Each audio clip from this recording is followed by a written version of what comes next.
Crash Bandicoot.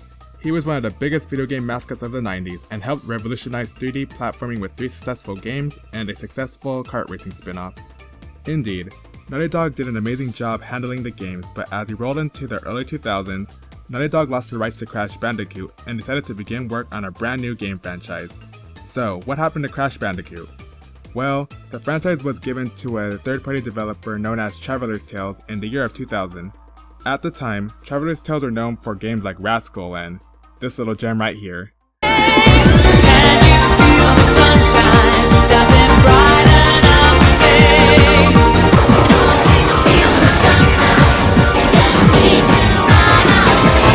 They also did some Disney franchise games like Bug's Life and Toy Story 2. Needless to say, their track record for games was not very good, as a lot of them are met with negative reception. Oh boy, so how did they handle Crash Bandicoot? Well, let's find out because there's quite a bit to say. The story begins at Dr. Cortex's newly built space station. Uka Uka is furious at Cortex and his minions for their constant failure to destroy the orange marsupial, and threatens them to come up with one good plan. We then learn that Cortex has been working on a secret weapon but needs a powerful power source to power it. Uka Uka then remembers the elementals, 4 powerful masks that ruled over a specific element but were locked away. We then catch up with Crash, who is hanging out with Coco in the ocean while Aku Aku and Coco's pet tiger Purah are chilling on the beach. Before long, the Earth's weather begins to change drastically as the volcano starts to erupt, a big thunderstorm appears, and a huge tidal wave rises, knocking out Crash. Aku Aku suspects that Uka Uka is behind this and transfers over to his, territory I'm thinking? I don't know honestly. There, he confronts him and learns that he released the 4 elementals, Rocco, Wawa, Pyro, and Lolo, whose powers were causing dramatic climate change. Aku Aku then returns back to Crash and Coco and tells them that they need to seal them away to prevent further damage. We then make way to Coco's new portal chamber and are greeted with a message from Cortex, who reveals his new super weapon, Crash Bandicoot. Like Crash and Coco, Crunch is also a Bandicoot who is genetically mutated, but is under Cortex's full control. I will say that the game's introduction story is long, and I mean long. Now I do know that some people would be turned off by this, but me personally, I don't really mind since at least they tried to give the game a reasonable backstory. Oh, the gameplay. Yes, this game has a lot, and I mean a lot of load screens. And the worst part is that they're long as shit compared to the loading times in the previous Crash games. That is just fucking insane. Just wow. Anyway, the core gameplay plays pretty much like the classic Crash games. You still go from point A to point B while collecting crystals. Okay, I have to ask this. Am I the only one who felt like Crash felt slippery in this game?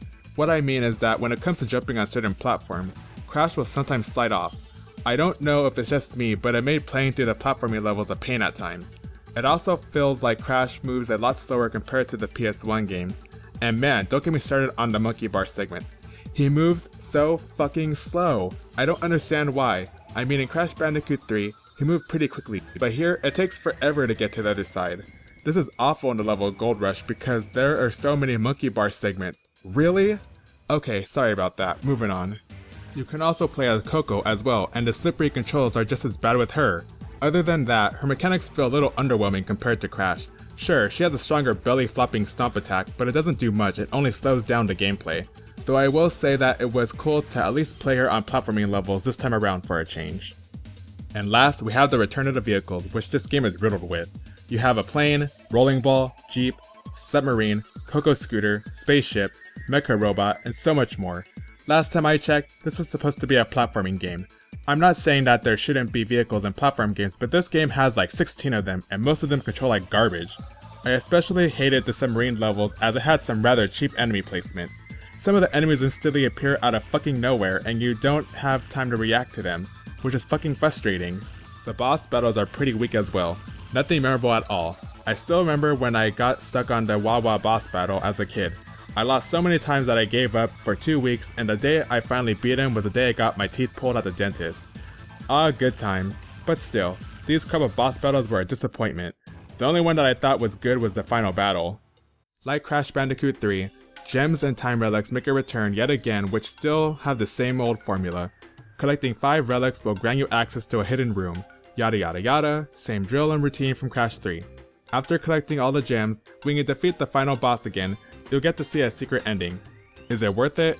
Honestly, it depends on if you're a completionist or not. I personally only did it once and most likely won't do it again. And with YouTube, you can easily watch the secret ending anyway. Back then when I first played this game, I thought the graphics were great, but after replaying it, oh god, was I high? I mean, this was a game that came out after Jak and Daxter the Precursor Legacy, a game that looked and played beautifully. I get it. I get that the early years of the PS2 were experimental and a little awkward, but still. I mean, the character models look low poly and have no details at all. Not a good debut for next gen. However, I'm going to say this. Despite Crash not having any details on him, his model actually looks okay in my opinion. It was cool to see him next gen. I also felt this way about Crunch and Tiny's models as well. They are the only ones I liked, but everyone else looked like absolute crap. The level designs are dull and boring for the most part. One of the defining traits of the Crash Bandicoot games were the bright and lively level designs. Here, the levels are dark and murky. Compare the levels from the original PS1 games to Wrath of Cortex and you'll understand what I mean. The levels in this game don't scream Crash Bandicoot to me. They aren't completely abysmal, but they're still very lackluster for a Crash game. The music in this game is okay, but a little bland. Some of the songs don't fit the level's theme. I'm looking at you, Avalanche and Tornado Alley. But I will admit that I do like a few songs from the game like Wawa's boss theme, Damn Damage, Wuthering Heights, Crate Balls of Fire, Pyro's boss theme Crashes to Ashes, and Crashteroids. The soundtrack isn't the worst I've heard and does have some very neat themes, but it still felt underwhelming for a Crash game. Believe me, I really didn't want to hate this game. When I first played Wrath of Cortex as a kid, I thought the game was great, but going back to it older, I now realize all the problems this game suffered from. Long load times, terrible and slippery controls, too many vehicles, bland music, dull design, just everything. Do I think this game is complete trash? Not at all. In fact, this game just suffered from poor execution because honestly, Wrath of Cortex could have been much better. The only thing I can praise it on is its attempt in creating an interesting story. I also enjoyed the inclusion of Crash Bandicoot. I honestly feel that had Universal Interactive handed this series to a more experienced game developer, this game would have been a lot better. Traveler's Tales have improved with game development, what with their successful LEGO series, but there's no denying that their early crop of games were pretty bad. So with that said, I give Crash Bandicoot: Wrath of Cortex a 6 out of 10. The game is mediocre at best, and had lots of potential that sadly didn't get touched upon. But remember folks, this was the first Crash game to debut on the PS2, and he had plenty more that came out after, so stay tuned for my next review. Hey there guys, thanks so much for watching this video. If you liked what you saw and want to see more, hit the subscribe button above for upcoming content. I try and upload a video every Friday. Thanks again for watching, and I'll catch you in the next video. See ya!